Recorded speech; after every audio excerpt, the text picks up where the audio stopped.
राधा कब आ रहा है, कैसे आ रहा है, ये तो नहीं जानती, किंतु कृष्ण बरसाना आ रहा है। ये क्या कह रही हो तुम? सच में? रेवती, एक बार फिर से बोलो। सच राधा, कृष्ण वापस बरसाना आ रहा है और उनके साथ बलराम जी भी आ रहे हैं। मैं यहाँ उन्हीं से तो मिलने आई हूँ। मैं अत्यंत प्रसन्न हूँ। मुझे तो लगा था कि कृष्ण कभी लौट कर नहीं आएगा, किंतु वो सच में आ रहा है। मुझे तो विश्वास ही नहीं हो रहा। तुम्हारा बहुत बहुत धन्यवाद।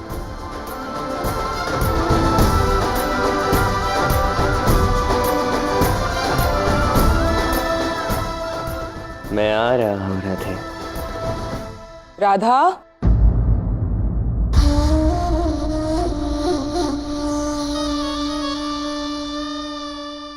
कौन है ये? मेरे घर में क्या कर रही है? और ऐसी कौन सी बातें हो रही है तुम दोनों में जो इतनी प्रसन्नता से झूम रही हो तुम? माँ, ये रेवती है, मेरी सखी। एक बहुत ही शुभ समाचार लेकर आई है। मैं अत्यंत प्रसन्न हूँ। जानती हैं आप, कृष्ण बरसाना लौट रहा है। अंततः मेरी विश्वास की विजय हुई माँ। मैंने कहा था ना, मैं अत्यंत प्रसन्न हूँ। ये तो बहुत ही शुभ समाचार है। रेवती, आओ, इस शुभ अवसर पर तुम्हारा मुंह मीठा करा दो। चलो।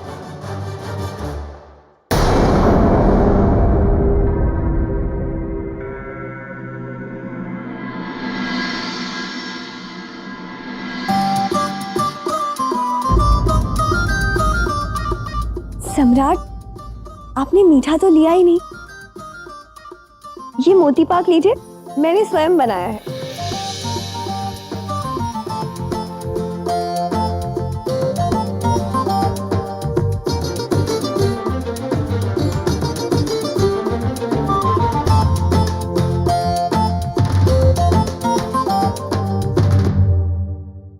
सम्राट, आप कृष्ण के नाम से इतने क्रोधित क्यों हुए? कौन है ये कृष्ण? मायावी है वो। छल से उसने मेरे जमाई मथुरापति कंस का वध किया है, हत्या की है उसने। क्या? महाबली कंस की हत्या? किंतु कैसे? तुम सेना और प्रजा के रहते ये कैसे मुमकिन है? यही तो दुविधा है। उस कृष्ण में कुछ तो अद्भुत है। सुना है कि उसने कंस को मारने से पहले उसने उसकी प्रजा और सेना को अपना बना लिया था। पहले कहीं वो बरसाना में रहता था। मैंने सुना है कि वहां का प्रत्येक व्यक्ति उसे अपना शत्रु मानते थे और फिर वही लोग उसे अपना सबसे बड़ा हितैषी मानने लगे।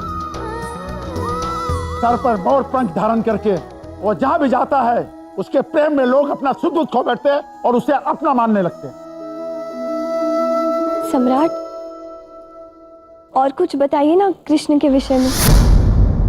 मैं उसका मित्र नहीं हूं जो उसके गुणगान करूं। शत्रु है वो, मेरा शत्रु। उसके विषय में मुझे कुछ न जानना है न तुम्हें कुछ बताना है, समझी?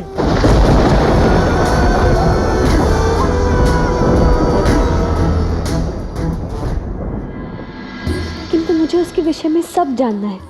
वो कौन है, कैसा दिखता है, क्या करता है, कैसे चलता है, क्या माया है उसमें। उसके जीवन से जुड़ी एक एक बात जानना चाहती हूँ मैं, और इसके लिए अब मुझे कोई युक्ति निकालनी होगी। प्रिय मित्र रुक्मी, अब शीघ्र अति शीघ्र सारे भारतवर्ष को लेकर वो कृष्ण और मथुरा पर आक्रमण करना है। मेरे जमाई और तुम्हारे घनिष्ठ मित्र के वध का प्रतिशोध लेना है, प्रतिशोध।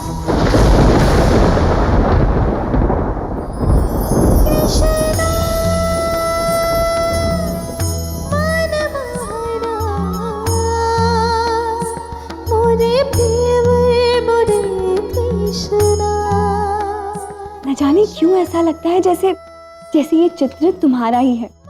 जैसे जैसे तुम्हें जानूंगी वैसे ही तुम्हारी छवि और अधिक स्पष्ट होती जाएगी। पर ये चित्र पूर्ण तभी होगा जब मैं स्वयं तुम्हें देख पाऊंगी। राजकुमारी जी, गुप्तचर आ गए। प्रणाम राजकुमारी जी। गुप्तचर प्रमुख, आप और आपके सहयोगी केवल मेरे लिए मथुरा जाकर कृष्ण के विषय में सारी जानकारी लेकर आएंगे और इसकी जानकारी युवराज रुक्मी को भी नहीं होनी चाहिए। परंतु ये तो विश्वासघात होगा। रुक्मी भैया को आप पर कितना विश्वास है? पर मुझे पूरा विश्वास है। अब आप ही सोचिए कि आप भैया की बात मानकर मेरे साथ विश्वासघात करेंगे, अपनी राजकुमारी के साथ। आप समझ रहे हैं ना मैं क्या कह रही हूं? जो आज्ञा राजकुमारी। राजकुमारी, आप ये क्या अनर्थ कर रही हैं? यदि युवराज रुक्मी और सम्राट जरासंध को पता चल गया कि आप उनके शत्रु से प्रेम करने लगी हैं, तो अनर्थ हो जाएगा। जब प्रेम का अर्थ समझना हो तो हर अनर्थ स्वीकार होता है सुनेत्रा, क्योंकि यही वो मीठा अनर्थ होता है जो जीवन का अर्थ समझाता है।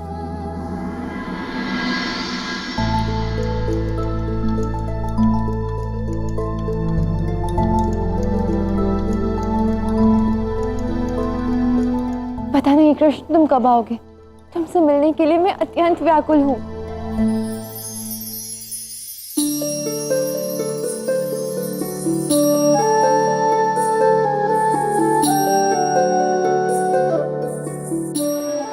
केवल नाम सुनकर जिससे प्रेम हो गया, उसे जानकर न जाने क्या होगा, और देखकर मानो जीवन में भूचाल आ जाएगा। पता नहीं ये गुप्तचर कब आएंगे, कब मेरा चित्र पूरा होगा और कब उसके दर्शन होंगे जिसका नाम सुनकर ही प्रेम का अर्थ समझ आने लगा है। कृष्ण कृष्ण कृष्ण कृष्ण।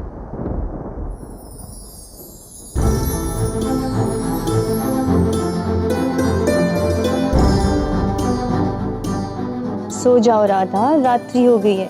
अब यदि कृष्ण आया भी तो हमें पता नहीं चलेगा। अब तो कल सुबह ही हम कृष्ण से और बलराम जी से मिल पाएंगे, और यदि अभी भी नहीं सोई तो कल भी नहीं मिल पाओगी। नहीं रेवती, मुझे पूर्ण विश्वास है कि जब कृष्ण आएगा ना, मुझे ज्ञात हो ही जाएगा। कैसे? बस यूं समझ लो कि मेरे हृदय को आभास हो जाएगा। कृष्ण के आने से पूर्व ही मुझे उसकी बांसुरी की धुन सुनाई दे जाएगी।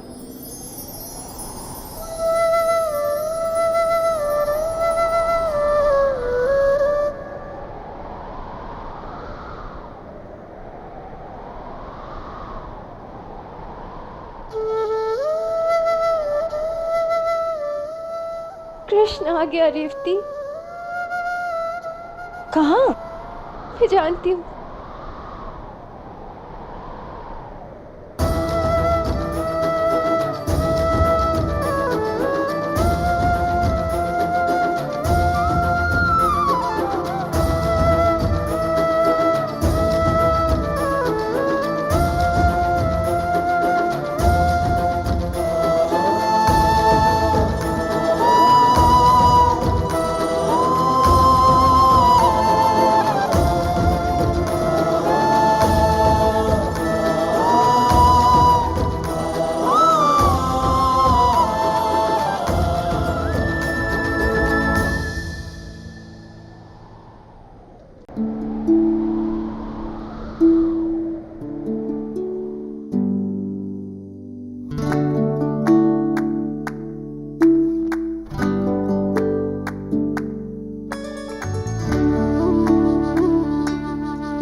गए कृष्ण।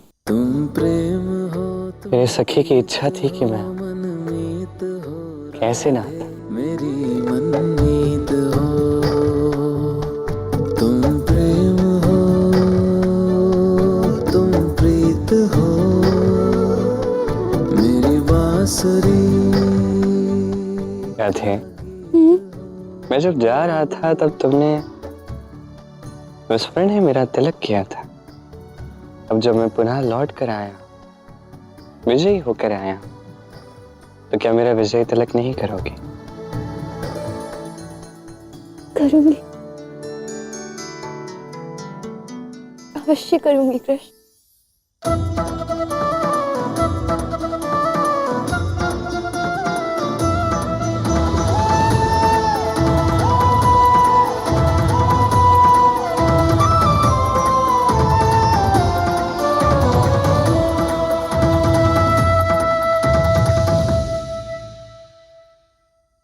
अब लग रहा है विजय परिपूर्ण रूप से पूर्ण हुआ।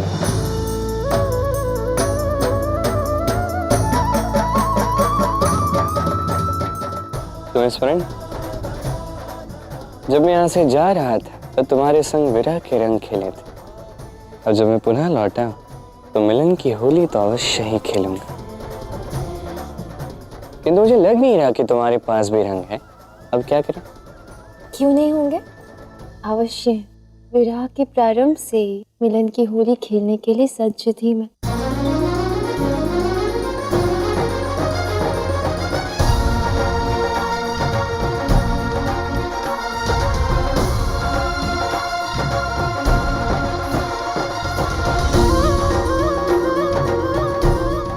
विजय होने का दम है तो पकड़ कर दिखाओ। कृष्ण की हर रोम में है राधिका प्यारी, राधा के तन में बसते कृष्ण बनवारी। राधा कृष्ण कृष्ण बिना जिसका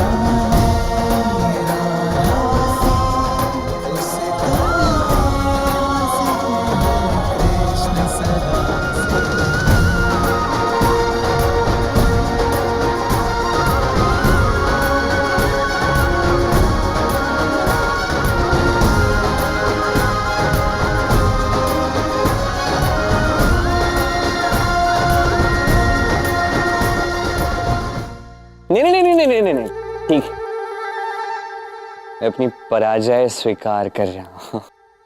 देख लो, तुमने मुझे पूर्णतः रंग दिया, मैं तुम्हें चुटकी भर भी रंग नहीं पाया। नहीं कृष्ण, ध्यान से देखो, आज मैं सबसे अधिक रंगी हुई हूँ। कुछ प्रेम के रंग और कुछ रंग पुनर्मिलन के। आज मेरे रोम रोम में केवल कृष्ण का रंग चढ़ चुका है। अब तो मुझे इन रंगों की कोई आवश्यकता है नहीं।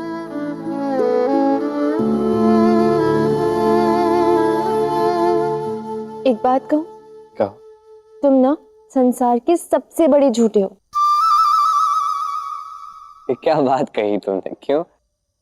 स्मरण है, जब तुम यहाँ से गए थे, तुमने मुझसे कहा था कि तुम कभी नहीं लौटोगे, किंतु तुम आ गए। सदैव ऐसे ही झूठे बने रहना। अब से कोई झूठ नहीं बोलूंगा। नहीं नहीं, मेरा ये तात्पर्य नहीं है। मुझे तो झूठा कृष्ण ही सबसे अधिक प्रिय है। अच्छा? क्योंकि ऐसे झूठे कृष्ण से केवल मुझे ही प्रेम हो सकता है और किसी को नहीं।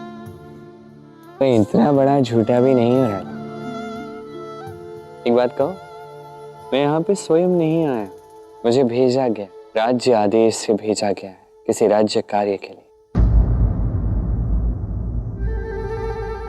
अच्छा, अब एक और झूठ। तो मैंने तो कहा था, झूठा कृष्ण ही तुम्हें प्रिय है, उससे केवल तुम ही प्रेम कर सकती हो और कोई नहीं कर सकता। अब क्या हुआ?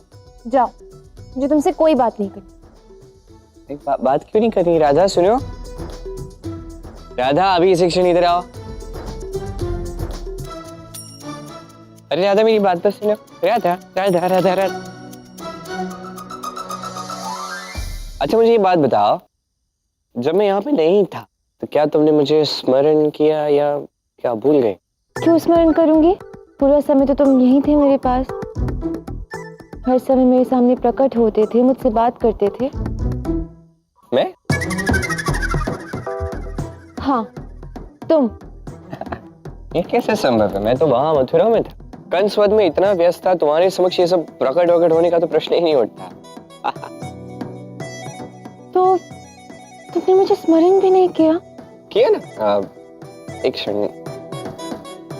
मैंने तुम्हें स्मरण नहीं, तब तो समय था नहीं, उसके पश्चात थोड़ा समय था, पर मैंने स्मरण किया नहीं, तब भी नहीं किया, उसके नहीं किया, मैंने स्मरण नहीं किया, समय नहीं था। क्या तुमने मुझे बिल्कुल स्मरण नहीं किया? नहीं, थोड़ा भी नहीं किया, समय नहीं था, कहते रहो। अर्थात जो मैंने देखा वो मेरा भ्रम था? भ्रम ही होगा, और क्या हो सकता है? तो तुम मेरे साथ कभी थे ही नहीं।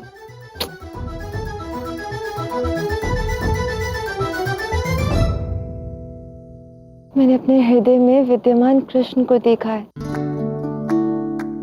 संसार में सब कुछ भ्रम हो सकता है, किंतु मेरे हृदय में जो कृष्ण है वो प्रेम है, भ्रम नहीं। दिखाऊं मेरे नेत्रों ने क्या देखा? दिखा।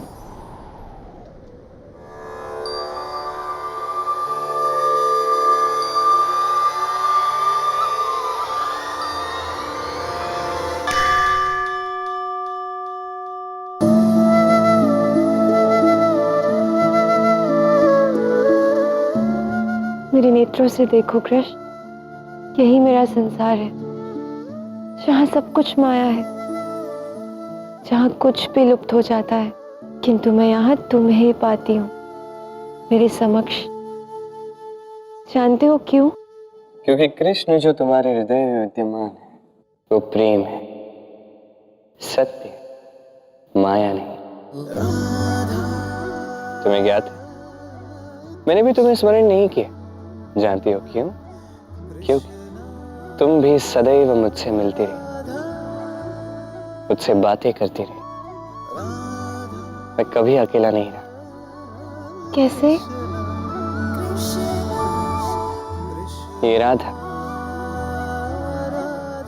ये भी तो मेरे हृदय में रहती है, और ये राधा जो मेरे हृदय में विद्यमान है सत्य, कोई माया नहीं।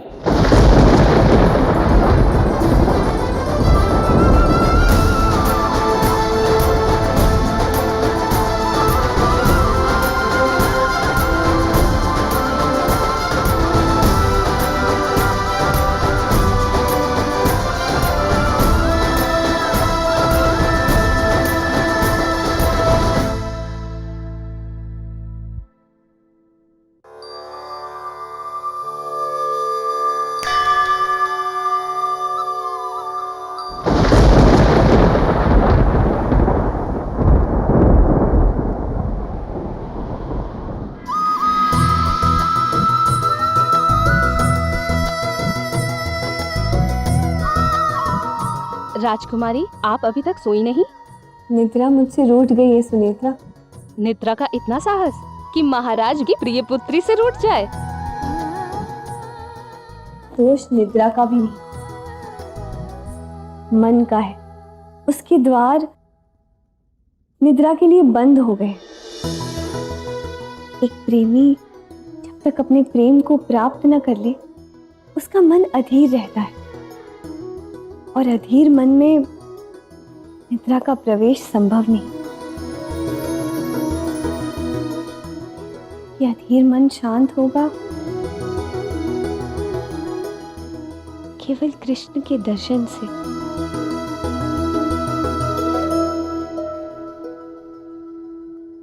पता नहीं कृष्ण कैसा दिखता होगा सुनेत्रा, कैसा होगा वो वीर जिसने भरी मथुरा में सबके सामने महाबली कंस का अंत किया। ये जानकारी आपको कल प्रातः ही मिलेगी, जब गुप्तचर आकर कृष्ण का सारा हाल आपको बताएंगे।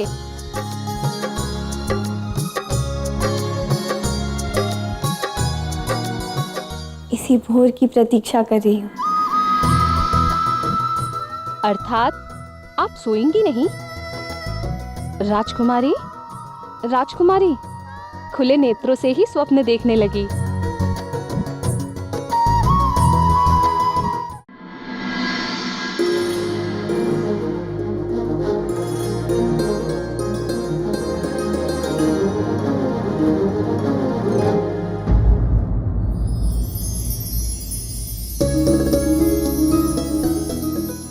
रेवती जी आप यहाँ कैसे? मैंने सुना कि आप लोग यहाँ आ रहे हो, तो आपसे मिलने चली आई। आपको अकस्मात यहाँ देखकर मैं कितना अधिक प्रसन्न हो गया हूँ। अच्छा, किंतु ऐसा तो बिल्कुल प्रतीत नहीं होता। आपने ना तो मुझसे मिलने का प्रयास किया और ना ही मेरे लिए कोई पत्र लिखा।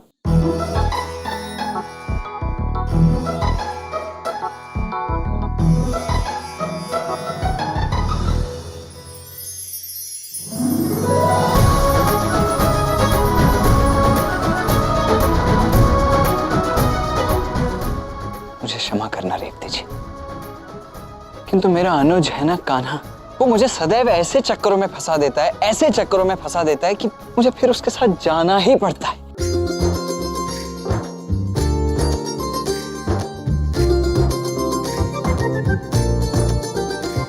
और रही बात पत्र लिखने की, तो ऐसा नहीं है कि मैं आपको पत्र लिखना नहीं चाहता रेवती जी, या मैंने लिखने का प्रयास नहीं किया, किंतु आपको तो ज्ञात ही है ना कि मैं इस प्रेम प्रसंग में थोड़ा कच्चा हूं। इसीलिए इस बलिष्ठ काया के भीतर जो कोमल हृदय है, उस पर मैंने कभी ध्यान ही नहीं दिया रेवती जी।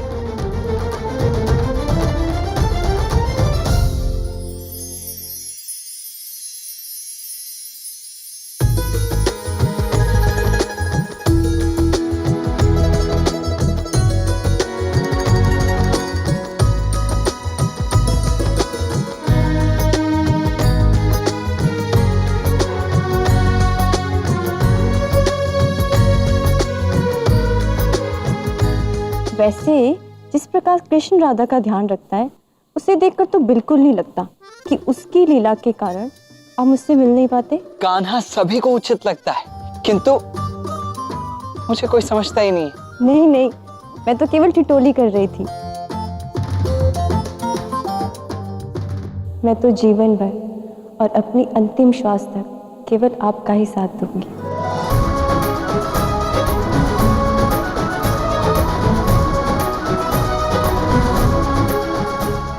बलराम,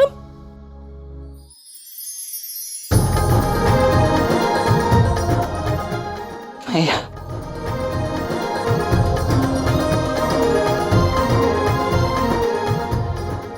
ठीक है ना बलराम?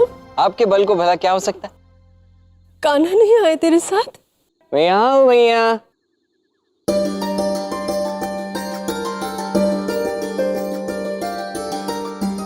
कान्हा,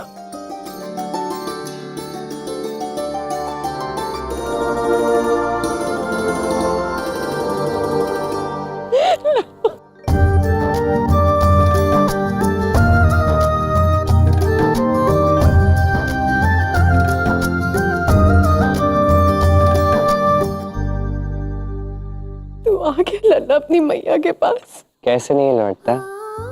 यशोदा नंदन को उनकी यशोदा मैया के पास तो लौटना ही था ना। आप ही ने तो कहा था, यदि मैं आपका सच्चा पुत्र हूं तो मैं अपने माता पिता को कारावास से मुक्त कराऊंगा। अब देखो, मैंने कंस को परास्त भी किया और मेरे माता पिता को मुक्त भी करवाया। तेरे बाबा ने मुझे सब बताया है कि तूने कैसे अपने पराक्रम से उस क्रूर कंस का अंत किया है। अभी नहीं, सत्य कहा जाए तो बालपन से आपके हाथ का बना माखन खाता आया हूं ना मैं, तो सारा पराक्रमी, सारा बल आप ही की देन है मैया। मैया, वो रेवती जी हैं।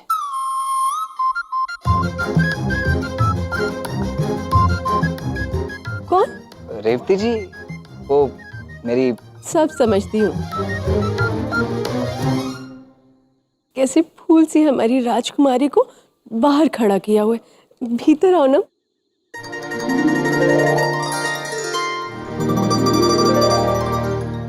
नहीं भैया, मैं तो केवल आपकी बहू हूँ और यहाँ आपका आशीर्वाद लेने आई हूँ। आज से तुम मेरी बहू नहीं, मेरी पुत्री हो।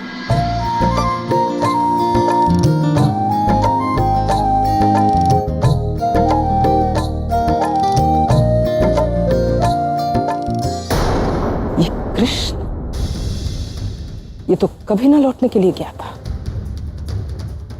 अकस्मात लौटा क्यों? और वो भी उसी समय जब राधा को मुखिया बनने के लिए सोचने की दी गई अवधि समाप्त होने वाली है। हाँ माँ, इसलिए हमें कुछ भी करके उसे राधा को मुखिया बनने से रोकना ही होगा। अन्यथा राधा सदा के लिए मुखिया बनकर इतनी शक्तिशाली हो जाएगी कि नहीं माँ, हम ऐसा नहीं होने दे सकते। मेरे पास है एक योजना जिससे कि कृष्ण के यहाँ होते हुए भी अयन मुखिया बनेगा। मुझे अभी भी विश्वास नहीं हो रहा सम्राट की 16 वर्ष के गवाले ने महाबली कंस का अंत किया। विश्वास तो मुझे भी नहीं हो रहा है रुक्मी। कंस जैसा शक्तिशाली वीर तो मैंने अपने जीवन काल में आज तक नहीं देखा। मुझे आज भी स्मरण है वो क्षण जब कंस प्रथम बार मगध आया था। मगध सम्राट, संसार में आपसे अधिक बलशाली योद्धा कोई नहीं है, किंतु मैं आपको परास्त करूंगा। ये मेरा महाबली कंस का वचन है। सुना है सहस्त्र हाथियों का बल है तुम्हें, पर जरासंध के बल को मापने में तुमसे भूल हुई है। यदि तुमने मुझे युद्ध में हराया तो मेरा सारा साम्राज्य तुम्हारा।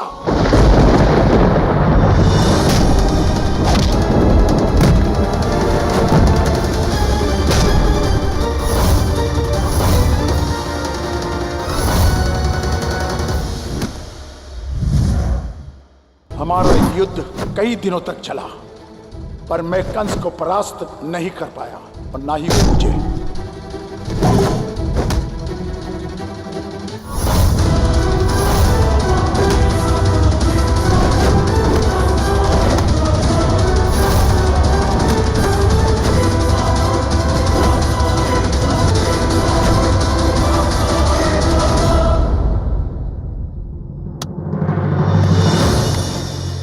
मुझे गर्व है तुम पे कंस। पृथ्वी पर एक तो ऐसा योद्धा जो जरासंध के सामने खड़ा होने का बल रखता है, जिसे जरासंध परास्त ना कर सका। यही तुम्हारी विजय है मुझ पर कंस। मैं मगध सम्राट जरासंध तुम्हें इस द्वंद्व का विजेता घोषित करता हूँ और अपने वचन के अनुसार अपना सब कुछ अर्थात मेरी दोनों पुत्री अस्थि और प्राप्ति तुम्हें वधु के रूप में देता हूँ कंस। उस कृष्ण ने केवल कंस का वध नहीं किया है, मेरा बलि मित्र मुझसे छीना है, मेरी पुत्रियों का सौभाग्य छीना है उसने मुझसे। अवश्य कोई माया कोई छल हुआ है मेरे दामाद कंस के साथ, और उस कृष्ण के प्राण लेकर मैं इस छल का प्रतिकार लूंगा कृष्ण के वध से।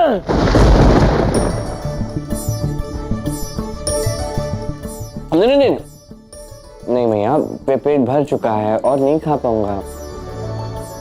कितने समय से तूने पेट भर के खाना नहीं खाया होगा, आज मैया के हाथों से खाएगा तो तृप्त हो जाएगा। नहीं भैया, मैं तो पहले ही भोजन अधिक कर चुका हूँ। वो तो आपके प्रेम में मैंने इतना भोजन खा लिया। विवाह से पूर्व ही अपने पेट का ध्यान रखने लग गया। देखती हूँ कैसे नहीं खाता। रेवती, तनिक बलराम की थाली में और पूरियां तो परोसो।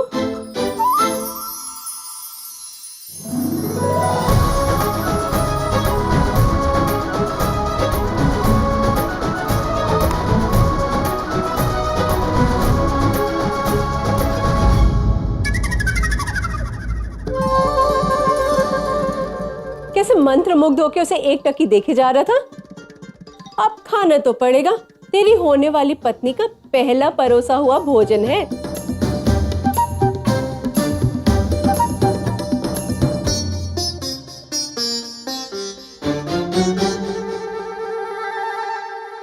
वैसे कान्हा, यो अचानक कैसे आना हुआ? ना कोई संदेश, ना कोई पत्र।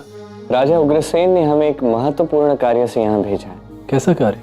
वो तो मैं कल प्रातः समस्त बरसाना और वृंदावन के समक्ष ही घोषित करूंगा। किंतु कल तो गांव का नया मुखिया चुना जाएगा और राधा ने इस पद को लेने से मना कर दिया। राधा ने मना कर दिया। क्यों? राधा ने पूरे गांव के समक्ष ये कहा है कि यदि कृष्ण राजा नहीं बन रहा तो मैं रानी कैसे बन सकती हूँ। यदि कंस को परास्त करने के पश्चात भी कृष्ण ने राज्य सिंहासन को त्याग दिया तो मैं मात्र एक चुनौती जीतने पर बरसाने की गद्दी पर कैसे बैठ सकती हूँ।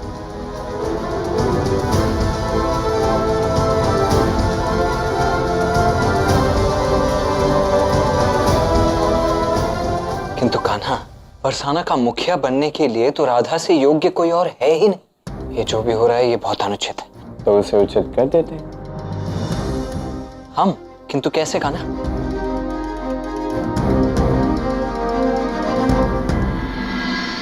मुखिया पद के चुनाव के लिए हम सब यहाँ एकत्रित हुए। चुनौती जीतने के बाद भी राधा ने इस पद को अस्वीकार किया। सोचने की अवधि देने के बाद भी राधा अपने निर्णय पर अटल रही। ऐसा करके राधा ने इस पद का, उसकी गरिमा का, उसके प्रतिष्ठा का अपमान किया है जो उचित नहीं है। इसलिए परिस्थिति को देखते हुए मैं ये सुझाव देना चाहता हूं कि महाराज नंद। एक क्षण रुकिए तो स्वामी। माना कि नंद जी सज्जन पुरुष, परंतु है तो ये बरसाना के शरणार्थी ही ना, और शरणार्थी को शरण दी जाती है, राजा नहीं बनाया जाता। मैं ठीक कह रही हूं ना स्वामी? बरसाना का मुखिया बरसाना का ही कोई होगा, और वो भी युवा, ताकि वो अपनी नई सोच से बरसाना को विकास की ओर अग्रसर कर सके। और ये सारे गुण केवल मेरे भाई अयन में। इस पूरे गांव में उससे योग्य और कोई नहीं। अयन ही सर्वश्रेष्ठ है। कुटिला और जटिला के कथन से मैं सहमत हूं। यदि आप में से कोई भी स्वयं को, किसी को भी ऐसा लगता है कि वो अयन से श्रेष्ठ है तो वो आगे आए।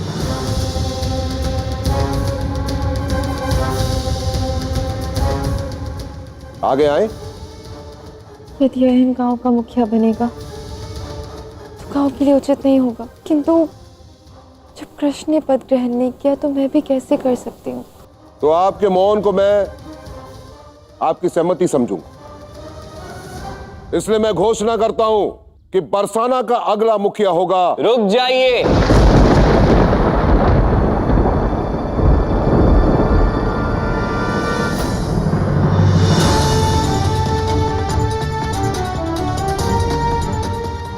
समय सीमा अभी पूर्ण नहीं हुई, अभी शेष है, और अयन से कहीं अधिक श्रेष्ठ और प्रतिभावान हमारी राधा है। तो मुखिया तो हमारी राधा ही बनी।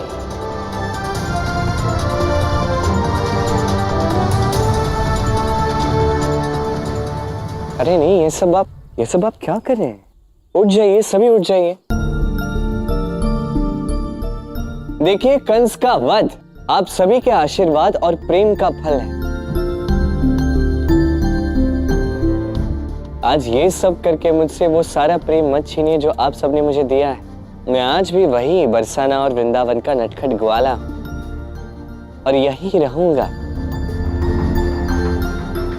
और इस ग्वाले की ओर हाथ अवश्य बढ़ाएं, किंतु नमन करने के लिए नहीं, मुझे आशीर्वाद देने के लिए।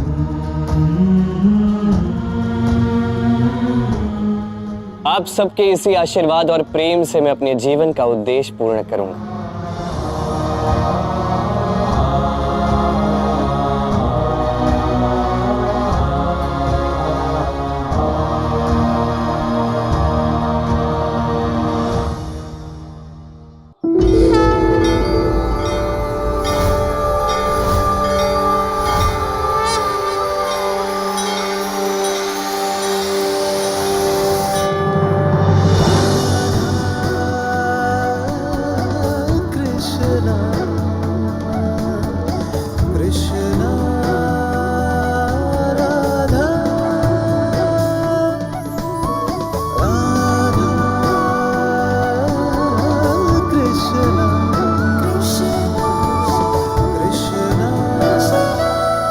कृष्ण, मैं तुम्हारी दुविधा समझता हूं। राधा, हमारे जीवन का उद्देश्य एक ही है, इस संसार में परिशुद्ध प्रेम को साकार करना। किंतु राधा, इस जीवन में हमारे मार्ग अलग अलग हैं। तुम्हें रानी बनना ही होगा। ये समस्त संसार अनंत तक तुम्हें राधा रानी के नाम से जाने। मुझे अपने जीवन के उद्देश्य को पूर्ण करने के लिए, अपने जीवन में आगे बढ़ने के लिए यह आवश्यक था कि मैं मथुरा का राजा न बन, किंतु तुम्हारे लिए, तुम्हारे इस जीवन कार्य के लिए ये आवश्यक है कि तुम राधा रानी बनो। सखा की इच्छा मेरे लिए आदेश।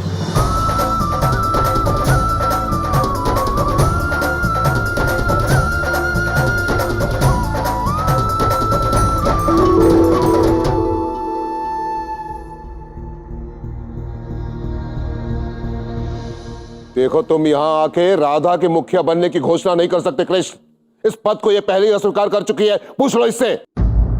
ठीक है, एक बार औपचारिकता के लिए अवधि पूर्ण होने से पूर्व एक बार सोच लीजिए, एक बार राधा से अंतिम बार पूछ लीजिए।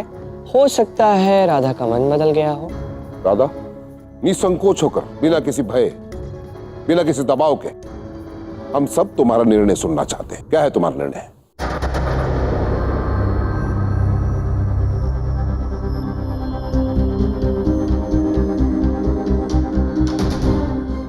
अपने ससुर के प्रश्न का उत्तर दो राधा।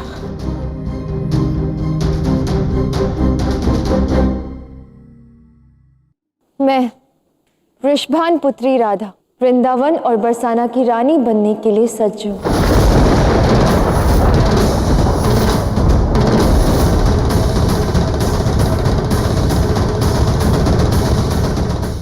असंभव!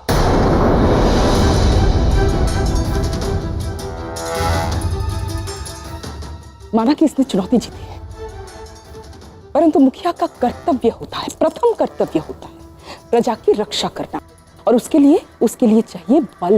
बल के प्रश्न पर क्या राधा मुखिया बनने की योग्य है? क्या ये बरसाना के हर एक व्यक्ति की रक्षा कर सकती है? क्या ये बरसाना की इस धरा की रक्षा कर सकती है? देखिए, महाराज कंस क्रूर थे, मैं भी मानती हूं, परंतु बुद्धिमान। उन्होंने स्वयं मेरे पुत्र अयन को इस बरसाना का मुखिया बनाया था, और बरसाना का मुखिया तो मेरा पुत्र अयन ही बनेगा।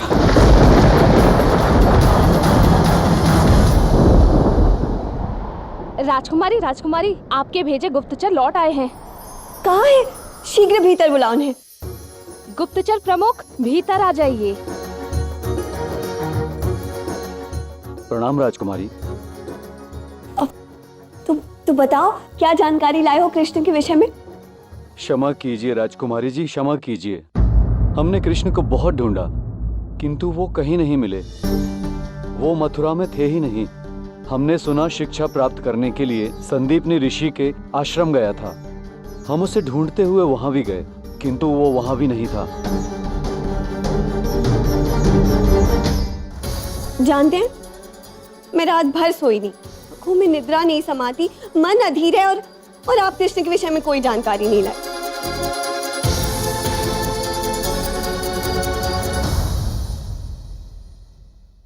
जानते हैं ना कौन हूं मैं? महाराज भीष्मक की पुत्री हूं मैं। स्मरण है ना किसकी बहन हूं? महाबली रुक्मी की। और मगध सम्राट जरासंध भी मुझे अपनी पुत्री समान ही मानते हैं। इसलिए शीघ्र अतिशीघ्र कृष्ण के विषय में कोई ना कोई सूचना लाओ, अन्यथा मैं तुम्हें दंडित करवा दूंगी। नहीं नहीं राजकुमारी जी, ऐसा कुछ मत कीजिएगा। मैं शीघ्र ही कोई जानकारी ले आऊंगा। वैसे एक बात पता चली है राजकुमारी जी। क्या? सुना है वो अपनी पगड़ी को पुष्पों से सजाता है।